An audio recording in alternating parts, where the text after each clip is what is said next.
Hello, everyone.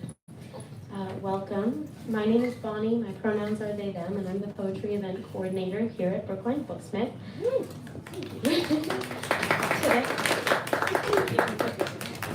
Today it is my pleasure to host two wonderful poets, Tiana Clark and Porsha Olayiwola, for our third Thursday's poetry reading series here at the store.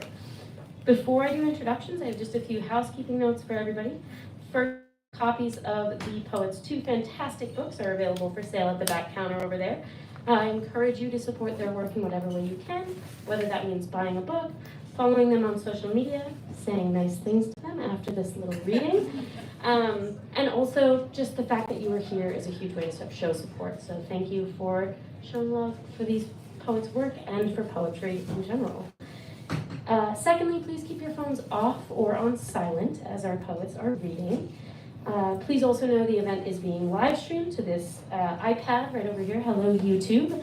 Our audience should not be viewable to our live stream viewers, but if you don't want to be live on YouTube, just don't stand in front of it and you'll be golden. And finally, we will have a Q&A at the end of the event, followed by a signing. So hold any questions you have until the end, but definitely have them ready to go. As I said before, this event is part of a monthly reading series taking place on the third Thursday of each month here at Brookline Booksmith. Our next month's event is about to be listed on our website, hopefully next week. So feel free to check it out. And now for the fun part, introductions. Porsha Olayiwola is an individual World Poetry Slam champion and the author of the collection I Shimmer Sometimes Too. She served as the third poet laureate for the city of Boston, an incredible tenure, and she is a 2020 Academy of Poets Poet Laureate Fellow. Olayiwola is the assistant professor of poetry at Emerson College. Her work can be found or is forthcoming in Tri-Quarterly Magazine, Black Warrior Review, the Boston Globe, Essence Magazine, Read It Biter, Split This Rock, the NBA, the Academy of American Poets, the Museum of Fine Arts, and elsewhere. We've had the distinct pleasure of hosting Porsha a few times here at the store, and you can also visit Porsha at Just Bookish in Dorchester. It's an amazing store. Please check it out. They have poetry readings all the time. So it's lovely to welcome you back. Thank you, Porsha, so much for being here. And of course, And of course, Tiana Clark is the author of the poetry collections Equilibrium, which won the 2016 Frost Place Chapbook Competition, I Can't Talk About the Trees Without the Blood, which won the 2017 Agnes Lynch Sterrett Prize, and most recently, of course, Scorched Earth, which came out earlier this month, and we are so excited to hear a bit from tonight. Clark's other honors include a Pushcart Prize, a Kate Tufts Discovery Award, and fellowships from the National Endowment for the Arts and the Breadloaf Writers Conference. She's a graduate of Vanderbilt University and Tennessee State University, where she studied Africana and Women's Studies. She's the Grace Hazard Conkling Writer-in-Residence at Smith College. Welcome to Brookline Booksmith, Tiana, and thank you so much for joining us.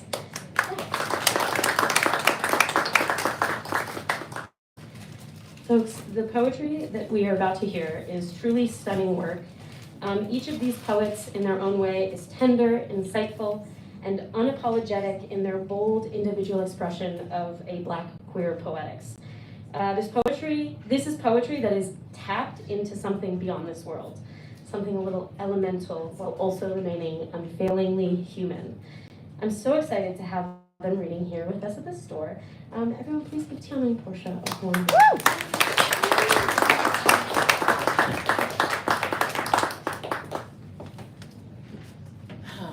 Hi everybody, how's it going?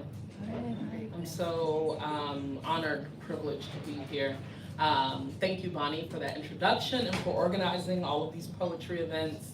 Thank you, Brookline Booksmith, for having me. And then thank you so much, Tiana Clark, for including me in the celebration of Scorched Earth. I'm so excited to get my collection and have it signed. And then thank you to all of you for being here and celebrating with us. I'm gonna read a few poems. I sometimes just never know what's gonna happen, and now you are privy to that, so kudos to you. I'm just setting my little timer there.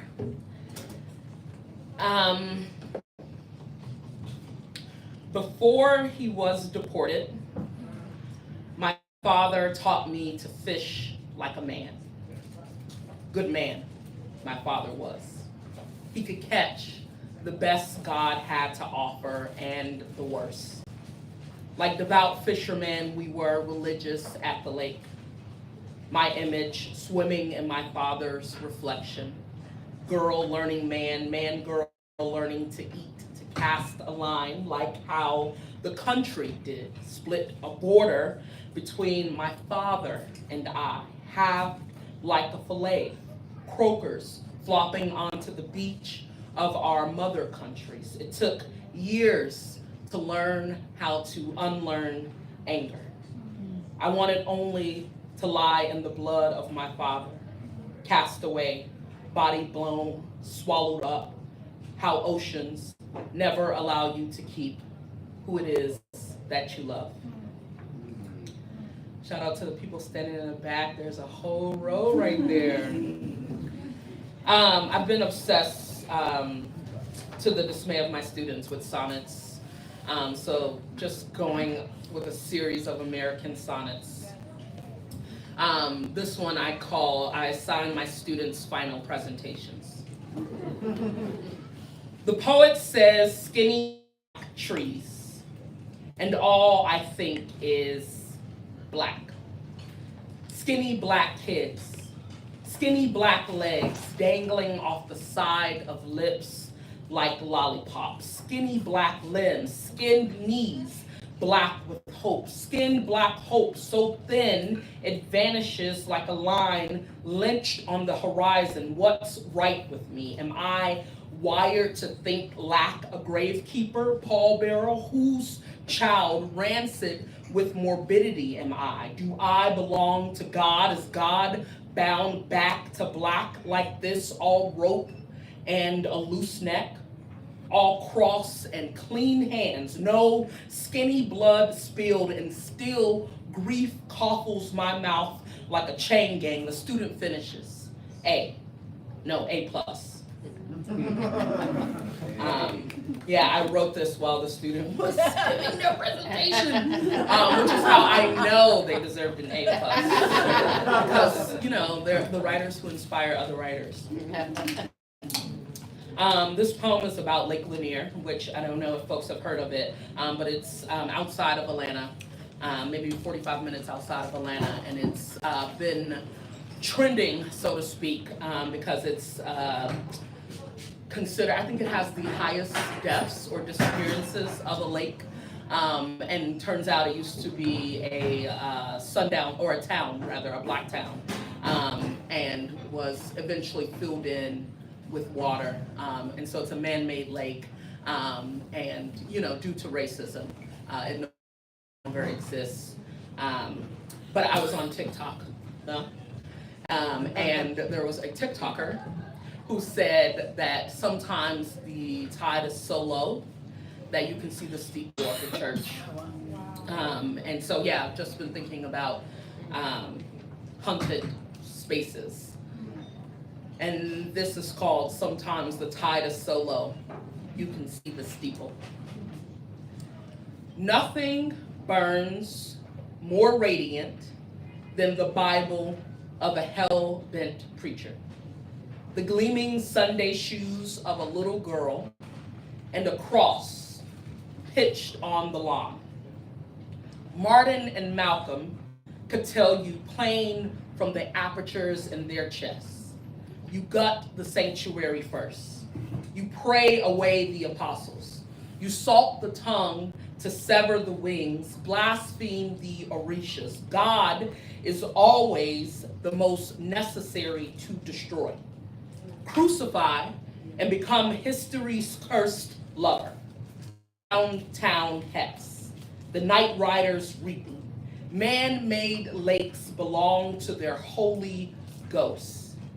Vengeful deities understand the spire of the church is just the good Lord's dagger. And another, I think is this the last of the sonnets? Okay, it is for now, we'll see. This is after the poet Nicole Seeley, who has a poem called Legendary, in which each line ends with the word white. And this is called Legend Heavy, where each line ends with the word black. I want to be married in church in black, not like tradition, no, it must be black. Black dress, black suit, black roses and cake, black wife. View of us, pretty skin, smiling black, and let the chorus come. Witness this black love down the aisle, each piano key, black, each note of song lifted, black, our vows, black like promise. I want 3, no 4, small jubilee kids, safe sound behind a black picket fence, grandmother, my mother, black in a rocking chair, cooing, hey there, black child. Be careful, take those school clothes off, black, don't clean easy, it stains, moonrise stays black till sunrise, sometimes white never shines through. It's the poem.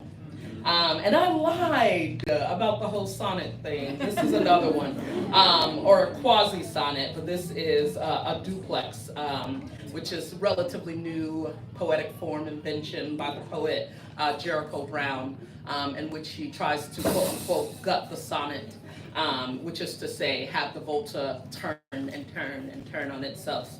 And I'm working on a collection, and currently there are 3 duplexes all about what it means to be fat and queer and also tangle with desire. They all have a epigraph from the poet Cardi B. This epigraph is dead ass, big girls got the best pussy. And the title of the poem is I Make Love Like a Burning Church. Love, like violence, requires there be a casualty splayed. Think yourself too big and someone will lay you out. Think myself too big and someone still lays me out. My first said she liked to be smothered in thighs. My second liked to be mothered between thighs. Gluttonlust, a blessing of lovers enter in. Gluttonless, a blessing of lovers enter and remain. Some saints abandon their God to save themselves. Some gods abandon their saints to save themselves. Amid praise and worship, the church is engulfed. Omit praise and worship, and I become engulfed. Any cathedral can become a mausoleum. Any woman can become a mausoleum. I, like violence, required a casualty to be splayed. Thank you for the yeah, so, I was thinking about some of the personality traits that the poets have. I've just had this manuscript in my drafts for a long time, just, playing around with it. But then when I go do readings, I'm always reading from this manuscript. So much so that now I'm starting to work on a manuscript after the manuscript that isn't published yet. So theoretically, this is from the second unpublished manuscript, which I think the first is really about Black folk and queer intimacy and water. And how those things relate. And this second one, I think, is really about hunger. I'm a foodie, think about food all the time. And also, again, presentation and desire.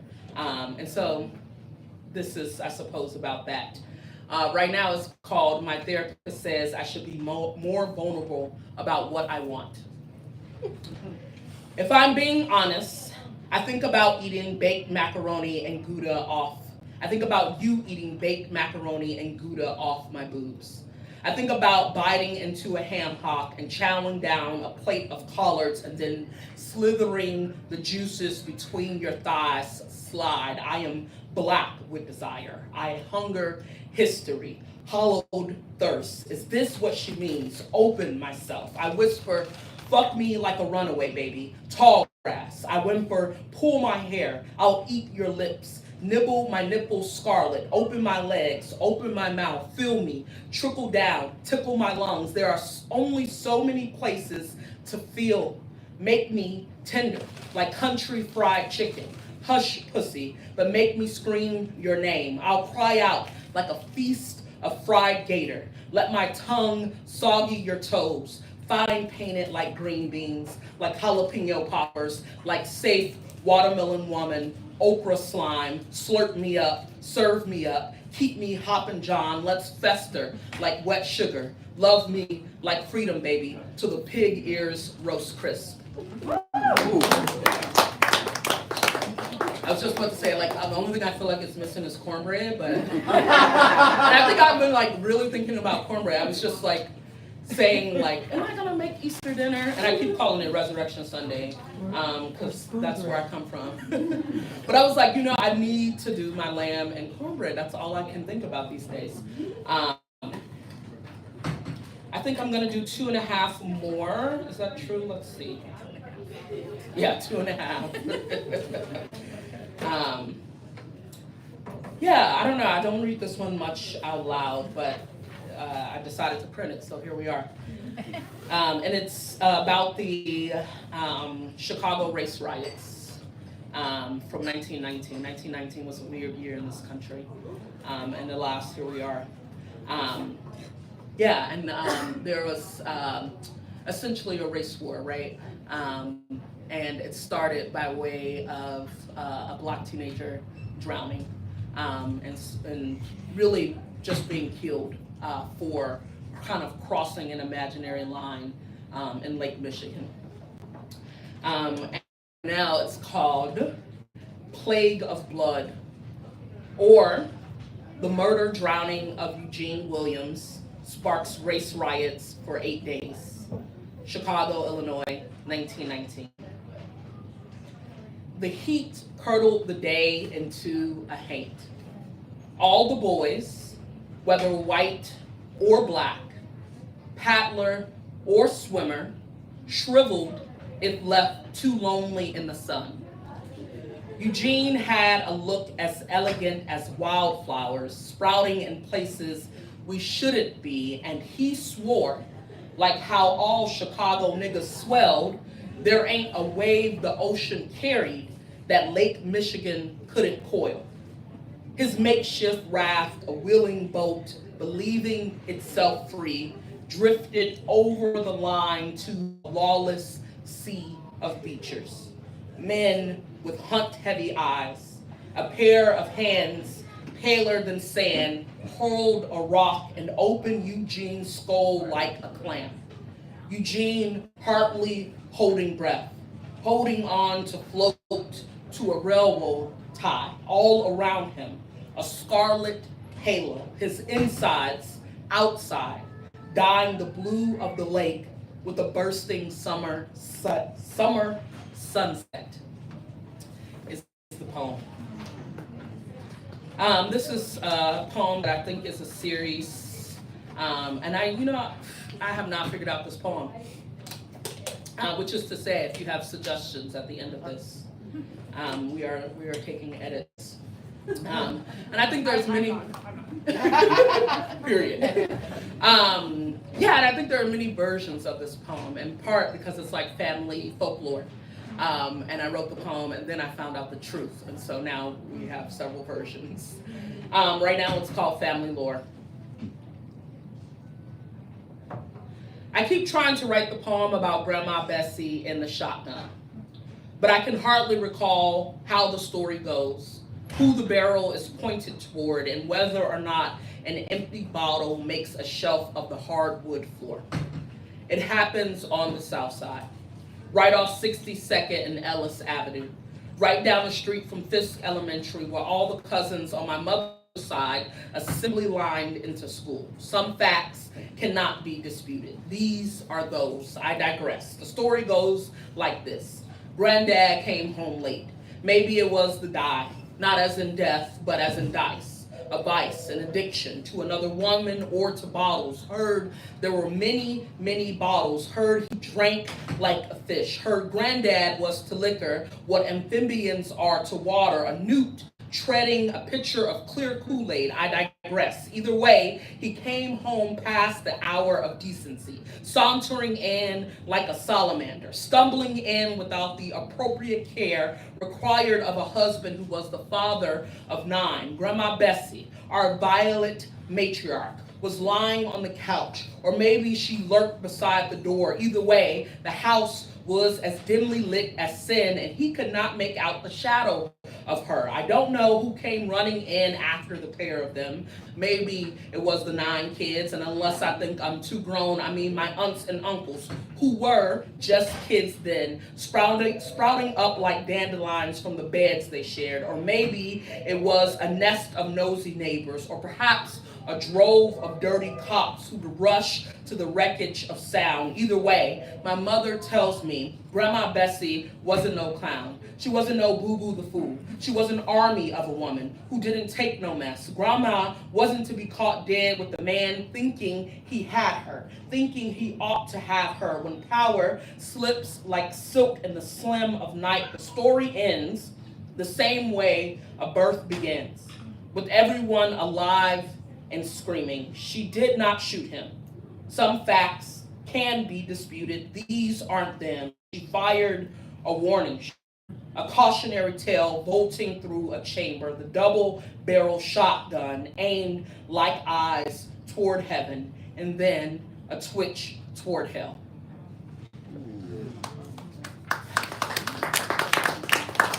It's very generous of you all.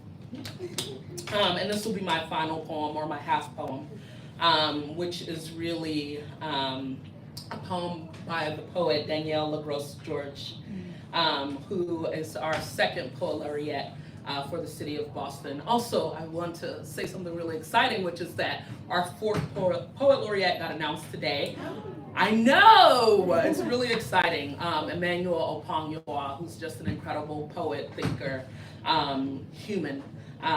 And yeah, so I'm really excited that he is taking on this role and kind of leading this legacy. And also wanted to just close on a poem by the poet Danielle LaGrosse George, who passed away earlier this year, and has been on my heart very heavy. Yeah, so this is a poem that is probably one of my favorites of hers, and forthcoming from a book that is coming out June 10th. You're marking your calendars. June 10th of this year. The book is called Acts of Resistance to New England Slavery by Africans Themselves in New England. And the poem is called Poem as a Bill of Sale in Sight of Fury and Sorrow. Bill of sale for enslaved 2-year-old girl Violet, name crossed out and changed to Nancy. Know all men by these presents that I, William Wilson of Concord, in the country of Middlesex of New England, for the sum of 30 pounds to me, secured and paid by Sarah Melvin of said Concord, widow, do hereby fully and absolutely sell, grant, convey, and pass over to said Sarah Melvin, her heirs, and assigns forever a certain Negro girl, being a slave of about 2 years of age, called Nancy, to be to her and her heirs, and assigned for her and their use and service during the said Negro girl's natural life, hereby for myself, heirs, execute, and admin, warranting her said Negro girl to her said Sarah Melvin, her heirs, and assigns from the legal claims or demands of any person. Witness my hand and seal, April 22nd, 1740. Witnesses include Thomas Jones, Thomas Miles. And underneath is Daniel's version, which crosses out bill of sale for enslaved 2-year-old girl and leaves baby Violet. Name sustained and repeating many times. Violet, Violet, Violet,